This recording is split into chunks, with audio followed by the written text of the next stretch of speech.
বঙাইগাঁৱৰ কানাড়া বেংকত বৃহৎ ঋণ কেলেংকাৰী ধৰিত্ৰী কলিতা নামৰ এগৰাকী মহিলাৰ বিৰুদ্ধে গুৰুতৰ অভিযোগ উত্থাপন হৈছে। বেংক কৰ্তৃপক্ষৰ সৈতে মিলি ধৰিত্ৰী কলিতাই জালিয়াতি কৰাৰ অভিযোগ উত্থাপন হৈছে। দৰিদ্ৰ লোকৰ পৰা গৰাকীৰ অজ্ঞাতেই দালাল চক্ৰই উলিয়াইছে কোটিৰ ঘৰত টকা। কাৰোবাক ঋণ হিচাপে আৰু আন কাৰোবাক আকৌ চৰকাৰী সাহায্য দিয়াৰ নামত মোকলাইছে ধন। দালাল চক্ৰটোৰ বিৰুদ্ধে তদন্তৰ আহ্বান জনাইছে ভুক্তভোগীয়ে। দালাল চক্ৰক শীঘ্ৰে গ্ৰেপ্তাৰৰ দাবীত প্ৰতিবাদী কাৰ্যসূচী ৰূপায়ণ কৰিছে ভুক্তভোগীয়ে। আৰু এই সন্দৰ্ভত আমাক সবিশেষ জনাব আমাৰ সাংবাদিক হিমান্ত চৌধুৰী।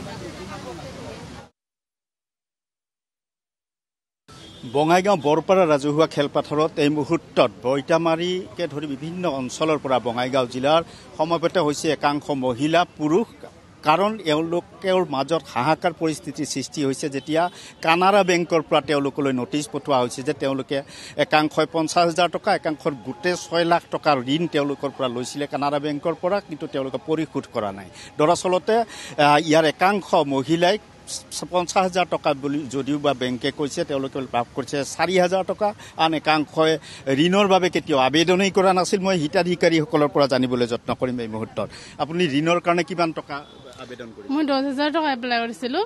মানে মই নাজানো কিমান কৰে, মানে আমাৰ ঘৰত যিজন পুৰবী নামৰ মহিলা আছে তাক মানে ক'লোঁ, মানে সম্পূৰ্ণ মামী হয়, মামী মোক 10,000 টকা এটা দৰকাৰ হৈছিলে, কানাড়া বেংকত পামনে নাই? কৈছে পাব ডকুমেণ্টছখিনি দিব। ডকুমেণ্টছখিনি দি দিলোঁ।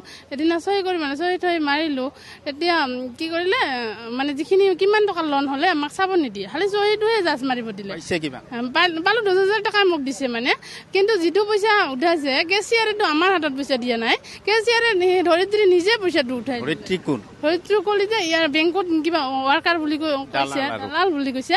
তো ধৰিত্ৰী কলিতা নিজে উঠালে, মানে পইচা উঠাই মোক বাহিৰত আহি 10,000 টকা দিলে। আপুনি কি গম পালে কিমান টকা আপুনি পাইছে?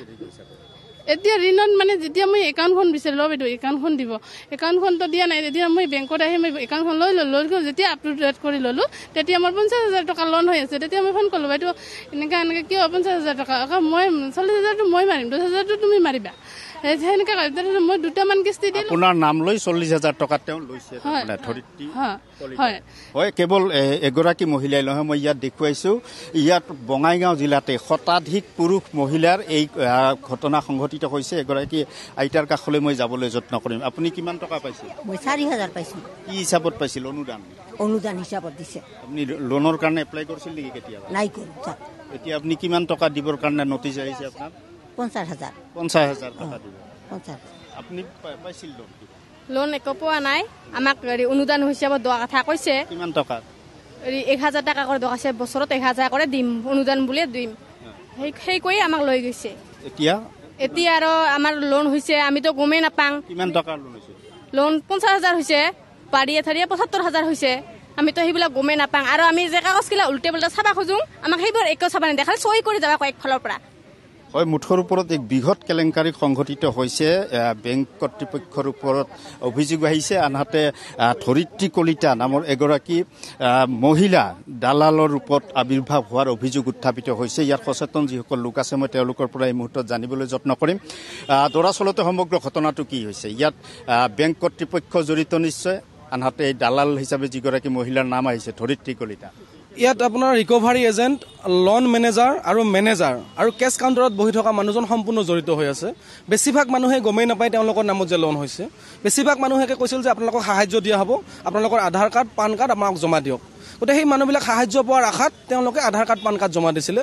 এই আধাৰ কাৰ্ড পান কাৰ্ড লৈ গৈ তেওঁলোকে তেওঁলোকৰ নামত একোখনকৈ একাউণ্ট বনাইছে, তেওঁলোকৰ নামত মাটিৰ কাগজ পত্ৰ বনাইছে, তেওঁলোকৰ নামত আপোনাৰ বেংকৰ মানে চব যাৱতীয় কাগজ পত্ৰ বনাই তেওঁলোকে তাৰ পৰা লোন সংগ্ৰহ কৰিছে। আমাৰ কথাটো হৈছে কি, কেছ কাউণ্টাৰৰ পৰা এজন মানুহেও কিন্তু পইচা সংগ্ৰহ কৰা নাই। যদি কেছ কাউণ্টাৰৰ পৰা আপোনাৰ গ্ৰাহকে পইচা সংগ্ৰহ কৰা নাই, সেই পইচাটো সংগ্ৰহ কৰিলে কোনে? 1 নম্বৰ কথা। 2 নম্বৰ কথাটো হৈছে কি, এই সমগ্ৰ ঘটনাটোত যদি বেংক কৰ্তৃপক্ষ জড়িত নহয় তেনেহ'লে এই গোটেই ডকুমেণ্টছবিলাক ক'ৰ পৰা কালেকশ্যন কৰিলে? গতিকে ইয়াত পুৰা চাৰ্কেল অফিচৰ এজন মানুহ জড়িত হৈ আছে, ইয়াত পঞ্চায়ত লেভেলৰ মানুহ জড়িত।